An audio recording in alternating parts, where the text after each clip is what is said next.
As police use of force is again in the national spotlight. Rage spilled onto the streets in Kenosha, Wisconsin overnight after at least one police officer shot a black man in front of his children, according to the man's attorney. Police say they were responding to a domestic dispute. Video taken by a witness shows two officers pointed their weapons at Jacob Blake while Blake walked away from them. The video shows when Blake opened a car door and got in, an officer grabbed Blake's shirt, then appeared to shoot him in the back. Shot fired. Copy, shot fired. I'm just witnessing it and recording it. I was so angry, and me personally, I couldn't really even sleep because it was just so traumatic. Angered residents call it just one event in a series that includes the May 25th death of George Floyd, which of course sparked months of protests around the world.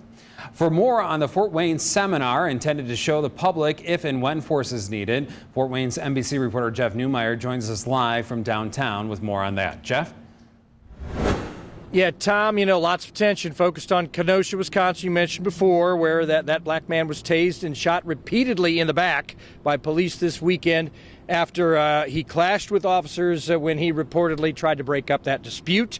2020's been a year defined in large part by the debate and at times outright conflict stemming from how law enforcement interacts with those it is sworn to protect. The protests have happened everywhere, including here in Fort Wayne, where a commission is now examining how this city's police force treats minorities. A procedural justice and legitimacy seminar held today at the Public Safety Academy designed to give insight into what it's like to be an officer in the middle of a heated confrontation that might require use of deadly force. Members of Tom Henry's Mayoral Commission on Police Reform and Racial Justice were among those who went through the training. That group was formed after city police used tear gas and other crowd control measures against Black Lives Matter protesters in late May and early June. We talked to a lawyer who attended today's training, took part in some of the role-playing, who spoke about some positives coming from this summer of unrest. Unfortunately, I think that when you look at certain things in our society, we need something to come to kind of change the trajectory of the inertia that we experience. So I think that this summer has been about that in a lot of ways. The biggest points I want to get out there are the pillars of the procedural justice classes, that they know that we do give the community a voice and that we want fair and impartial treatment, but we have to be neutral in our decision making and that we want to build that trust.